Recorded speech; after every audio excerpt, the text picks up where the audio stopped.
Don Juan Francisco Maquena, muchas gracias por estar en Loato en Compañía y para la televisión española Jerez de la Frontera. Juan Francisco, muchísimas gracias.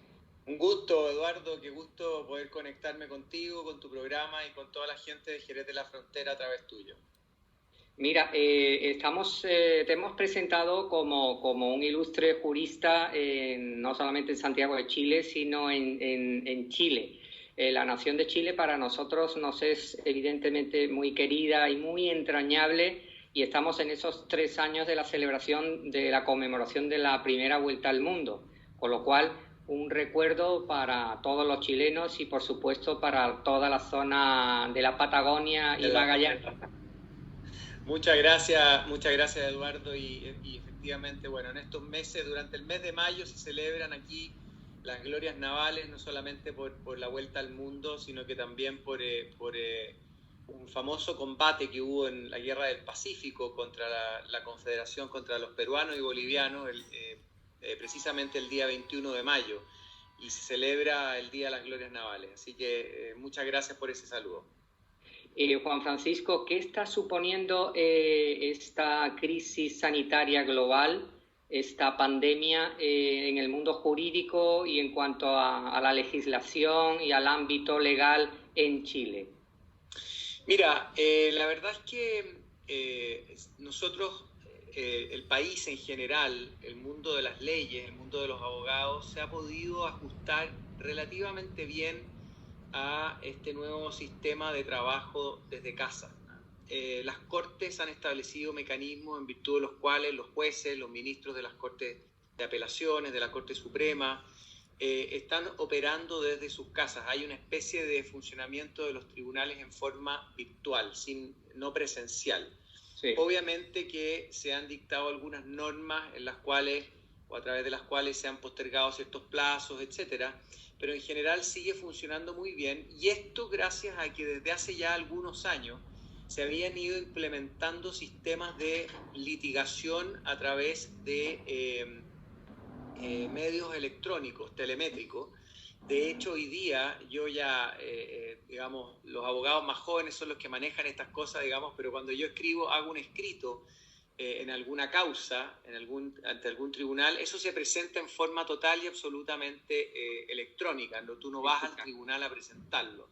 Sí. Entonces, de esa forma, ha habido una cierta normalidad en la litigación en los tribunales de justicia. Desde el punto de vista de la tramitación de permisos, de autorizaciones, que también nosotros tenemos mucho que ver, sobre todo en el mundo del desarrollo de los proyectos, donde asesoramos a nuestros clientes.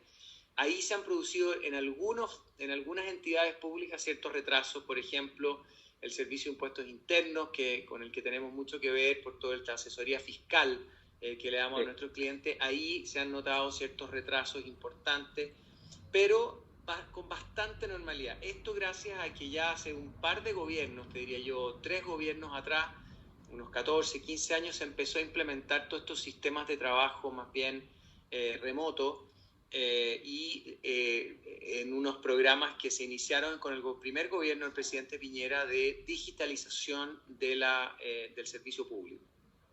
Y la asistencia a las vistas, a los juicios, se está viendo afectada, claro. Eso se está viendo afectado claramente. Las audiencias se han ido posponiendo, se han ido suspendiendo, digamos, y es facultad de los tribunales de hacer eso. Pero todo lo demás puede avanzar con cierta normalidad.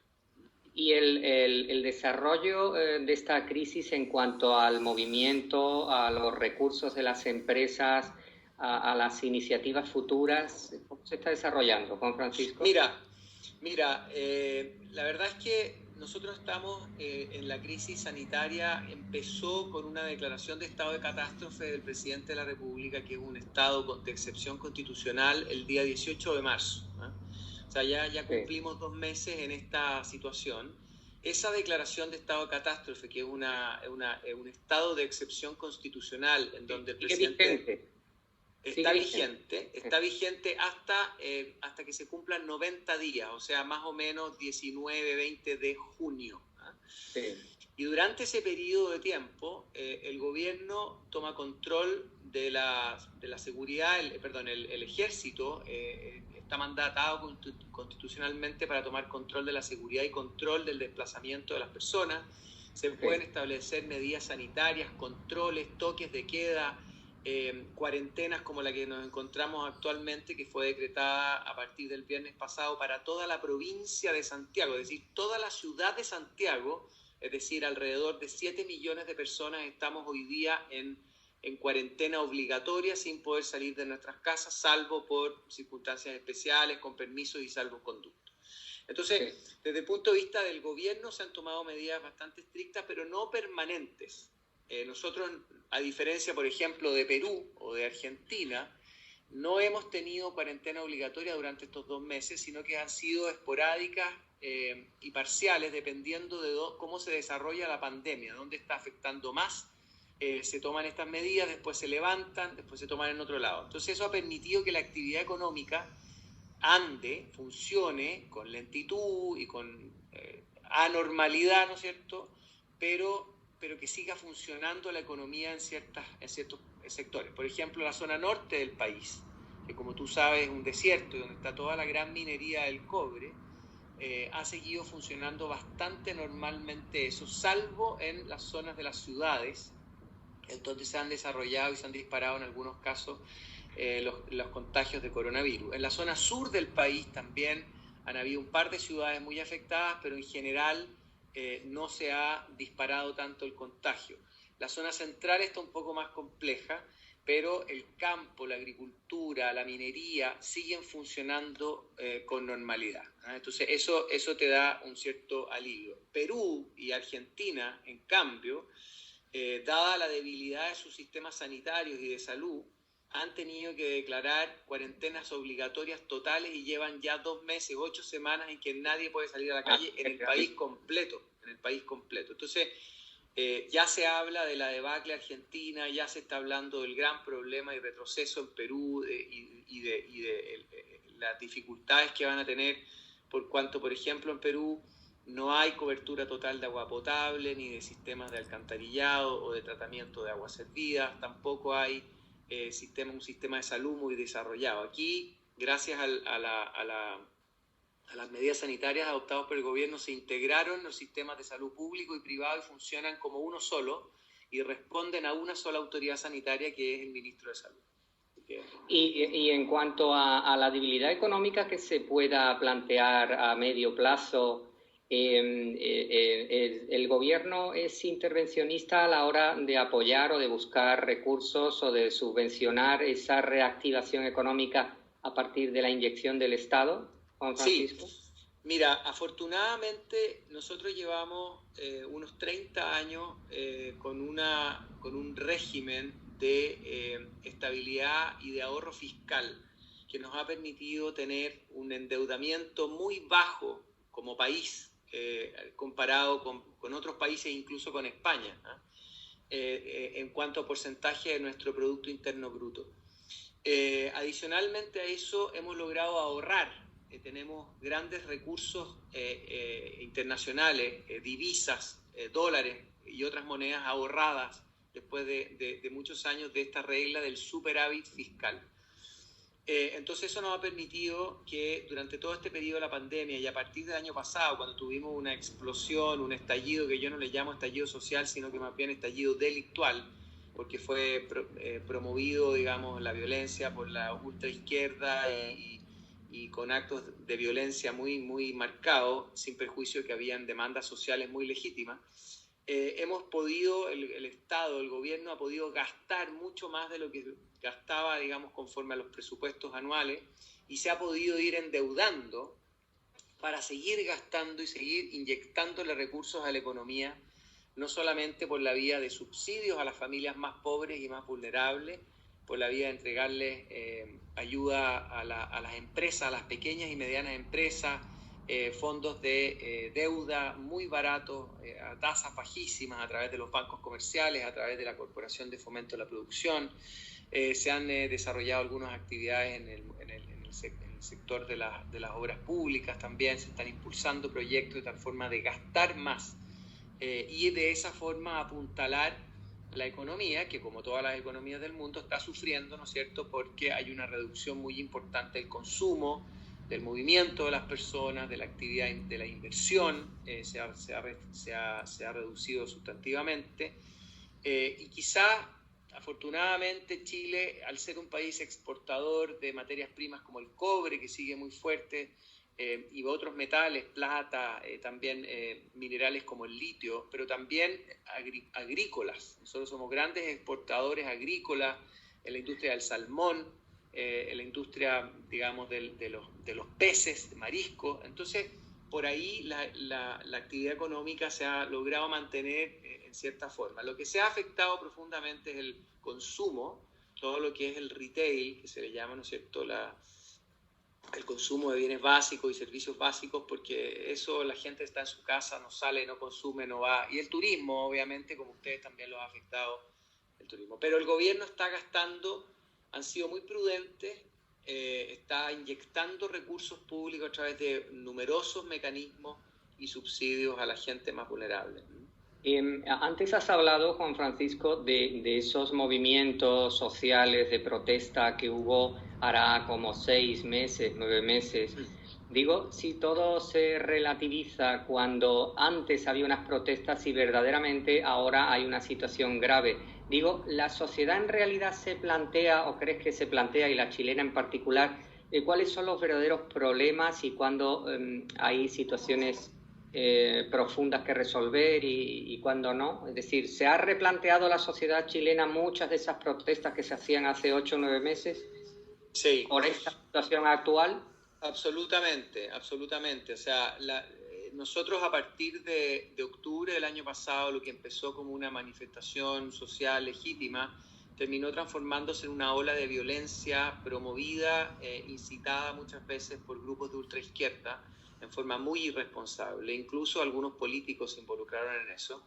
Y eso duró durante el mes de octubre, durante el mes de noviembre, en el cual, hasta el 15 de noviembre más o menos, en el cual se llegó a un acuerdo político de preguntarle a la población si queríamos redactar una nueva constitución política, ¿no?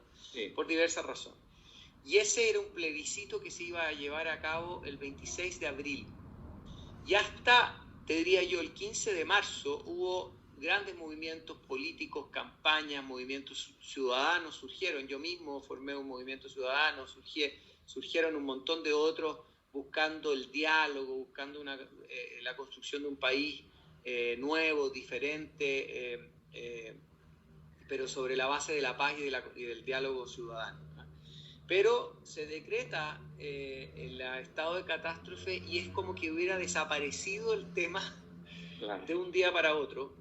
Las prioridades de la gente se modificaron completamente.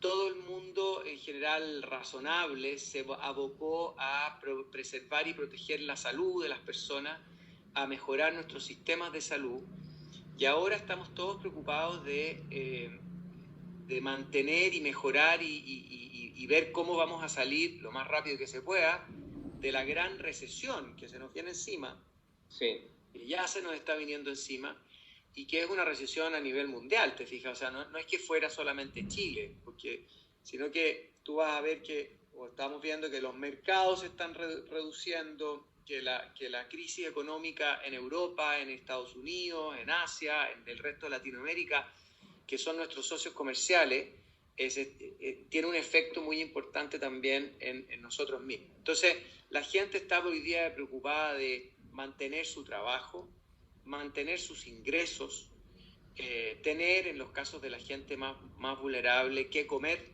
todos los días, y en eso está preocupada la gente.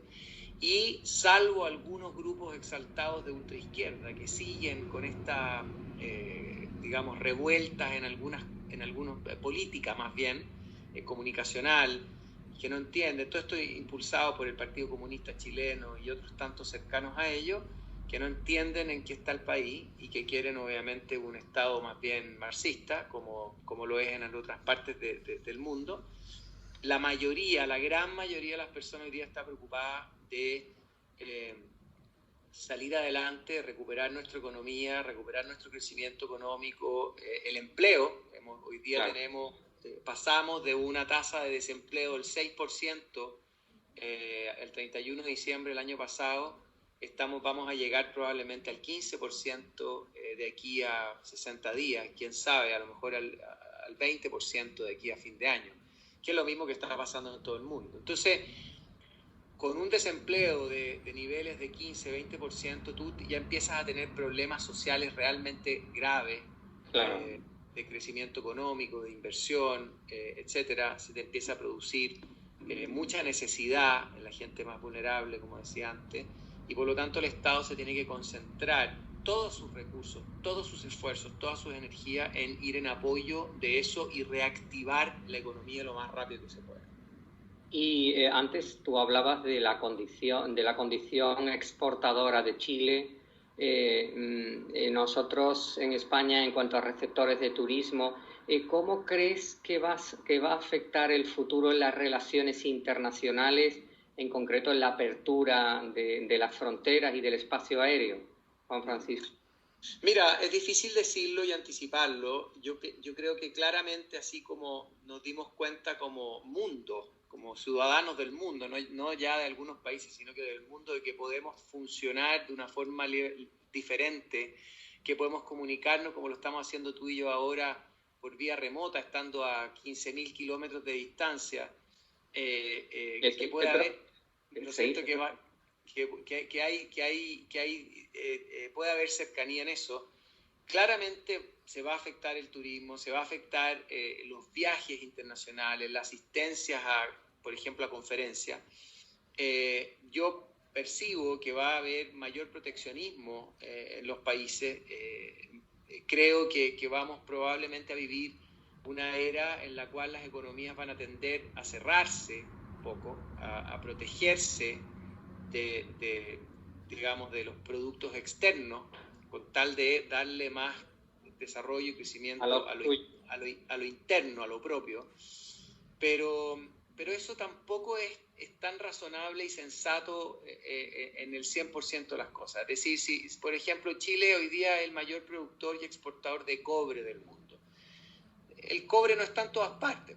Hay lugares en donde está y hay lugares en donde no está. Y el cobre es un elemento que se requiere porque es el mejor conductor y el más barato para construir ciudades, para construir edificios, para desarrollar tecnología, para hacer vías férreas, o sea, para construir trenes, etcétera. Entonces, los autos eléctricos usan mucho cobre. Entonces, hay ciertas cosas en las cuales probablemente las economías del mundo van a seguir dependiendo de productos que vienen de otras partes, y hay otras cosas en las cuales las economías y los países se van a autoproteger un poquito más.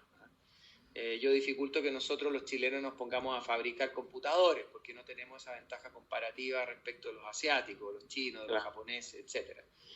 Tampoco vamos a producir jamón serrano como el magnífico jamón, ¿no es cierto?, de bellota que nos llega de España. Pero a lo mejor ustedes van a consumir más vino chileno, qué sé yo. Seguro, claro que sí. Mira, en tu condición de letrado y de jurista, nosotros en el programa también hacemos un canto y una divulgación expresa de nuestro castellano y de nuestro Don Quijote de la Mancha. Si te parece, léenos algo que tenga que ver con ese manejo de nuestros derechos fundamentales. Antes has hablado de vuestra Constitución, nosotros defendemos la nuestra, de 1978.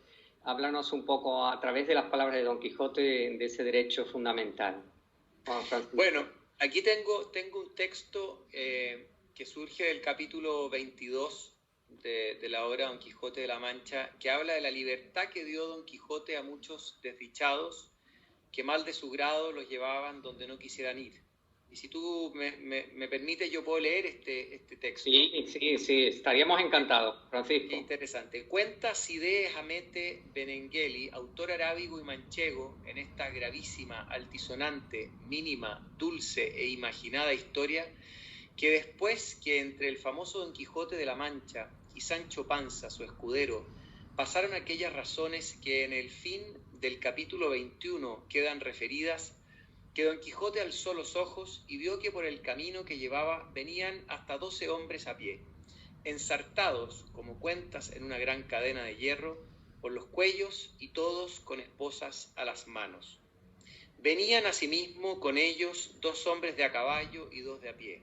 los de a caballo con escopetas de rueda y los de a pie con dardos y espadas, y que así, como Sancho Panza al olvido, dijo: esta es cadena de galeotes, gente forzada del rey que va a las galeras.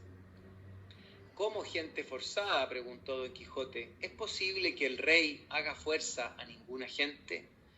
No digo eso, respondió Sancho, sino que es gente que por sus delitos va condenada a servir al rey en las galeras de por fuerza. En resolución, replicó Don Quijote, como quiera que ello sea, esta gente, aunque los llevan, van de por fuerza y no de su voluntad. Así es, dijo Sancho. Pues de esa manera, dijo su amo, aquí encaja la ejecución de mi oficio, desfacer fuerzas y socorrer y acudir a los miserables. Advierta vuestra merced, dijo Sancho, que la justicia, que es el mesmo rey, no hace fuerza ni agravio a semejante gente, sino que los castiga en pena de sus delitos.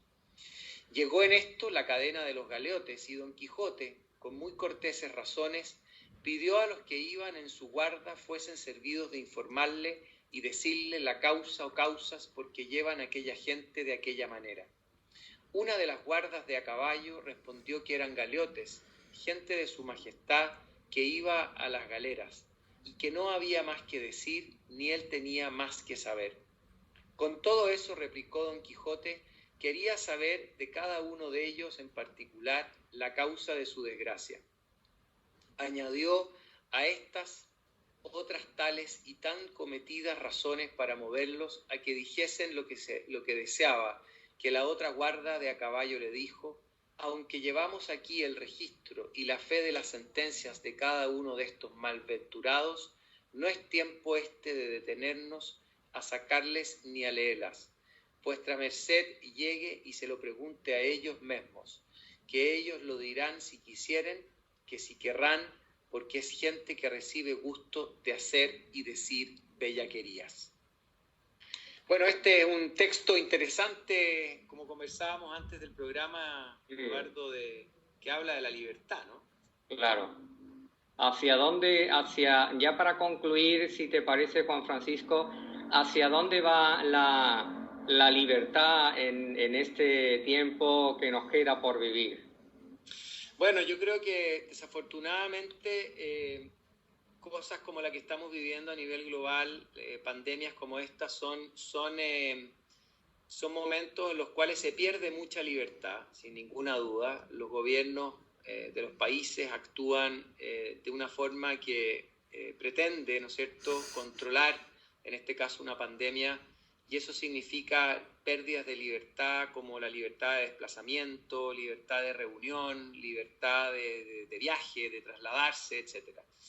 Pero también es un momento y una oportunidad muy peligrosa en la cual los que buscan el totalitarismo, los que buscan controlarlo todo, con ideologías que a mi juicio son muchas veces han sido demostradamente fracasadas, pretenden que el Estado tome un rol permanente de control total de la vida de las personas, en donde lo colectivo pasa a ser mucho más importante que el individuo y en donde las personas deben, según estos, ¿no es cierto?, estar al servicio del Estado y no el Estado al servicio de las personas. Entonces es un momento muy peligroso en donde si nosotros nos descuidamos, las pérdidas de libertad que son temporales por razones, en este caso sanitarias, pueden transformarse en permanentes si dejamos que aquellos inocentes que siguen creyendo que el totalitarismo es la respuesta a los problemas de la sociedad avance.